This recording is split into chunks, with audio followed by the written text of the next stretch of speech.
امام زمانہ علیہ السلام کے ظہور سے مروی ہم یہ سنتے ہیں کہ جہاں مولا نے یہ بات کہی کہ اس وقت ایک دوسرے کا خیال رکھنا، اور کچھ جب قحط کا عالم ہو تو کم از کم اتنا ضرور ہو کہ آپ نے تقریباً کچھ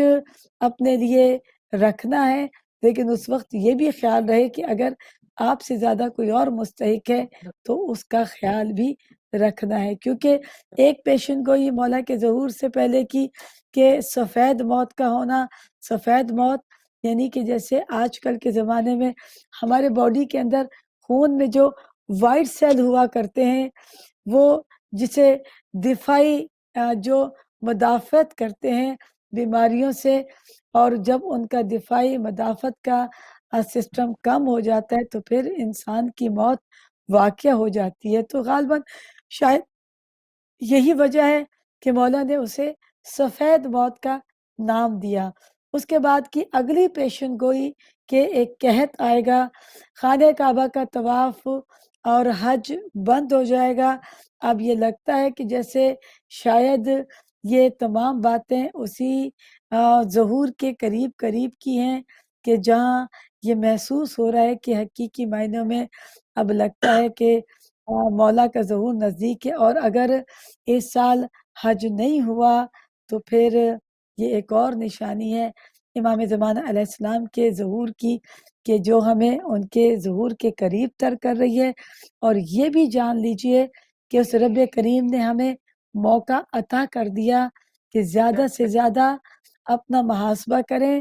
اس کا ذکر کریں، اپنی اصلاح کریں، اپنے کردار سازی کریں، کیونکہ جہاں معصومین علیہ السلام کی یہ احادیث مبارکہ بھی ملتی ہیں کہ تمہارے وقت کے امام کے ظہور سے پہلے تمہیں ایسے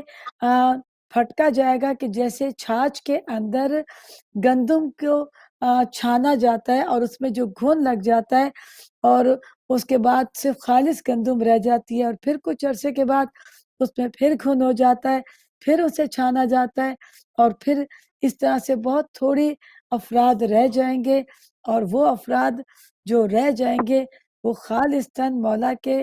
حقیقی معنوں میں ان سے مودت اور محبت رکھتے ہوں گے، اور جو چلے بھی جائیں گے اگر وہ مودت اور محبت میں چلے گئے تو یقینی امام جب ظہور فرمائیں گے ان کی آواز کے اوپر وہ لبیک بھی کہیں گے۔ ابو بصیر کے جسے دکھائی نہیں دیا کرتا تھا، نابینا تھا، یعنی کہ جو پیدائشی نابینا تھا، لیکن ابو بصیر کہا جاتا ہے کہ وہ بصارتوں کے جسے خدا نے باپ بنا دیا۔ ابو بصیر یعنی کہ دیکھنے والوں کا باپ۔ اور ایک مرتبہ مولا کے ساتھ وہ حج کا طواف کر رہا تھا، تو اس نے کہا کہ مولا ماشاءاللہ اس دفعہ بہت زیادہ حاجی حج کر رہے ہیں۔ تو مولا نے کہا کہ نہیں ابو بصیر، حاجی بہت کم ہے۔ تو ابو بصیر کہتے ہیں مولا میں نابینا ضرور ہوں، لیکن میرے پروردگار نے میری سماعت اتنی زیادہ کر دی ہے کہ میں قدموں کی چاپ سے محسوس کر لیتا ہوں۔ تو مولا مجھے لگتا ہے یہ جو قدموں کی چاپ ہے کہ اس وقت خانہ خدا کے گرد طواف کرنے والوں کے افراد قدموں کی چاپ میں سن رہا ہوں کہ یہ لوگ زیادہ ہیں۔ مولا نے دست امامت اس کی آنکھوں پر پھیرا، اور جیسے مولا کے ہاتھ اس کی آنکھوں کے اوپر سے گزرے تو اب منظر الگ تھا کہ خانہ کعبہ کے گرد انسان کم تھے، جانور زیادہ تھے، چیدہ چیدہ افراد تھے کہ جو انسان تھے، اور باقی ایک بڑی تعداد جانوروں کی تھی۔ یہ تو وہ وقت تھا کہ جب ہمارے وقت کے امام اس وقت موجود تھے، ان کی موجودگی میں بھی انہوں نے لوگوں نے ان سے معرفت حاصل نہیں کی، کیونکہ خدا کی عبادت کے لیے بھی وقت کے امام کی معرفت ضروری ہے، کیونکہ وہی بتاتے ہیں کہ حج کیسے ادا کرنا ہے، وہی بتاتے ہیں طواف کیسے کرنا ہے، وہی بتاتے ہیں عرفات میں وقوف کیسے کرنا ہے، وہی بتاتے ہیں کہ اس میں خدا کی بارگاہ میں راز و نیاز کیسے کرنی ہے۔ اسی لیے تو ابا عبداللہ علیہ السلام سے جب کسی نے پوچھا کہ مولا خدا کی معرفت انسان کو کیسے ہو سکتی ہے، تو مولا کا یہی جواب تھا کہ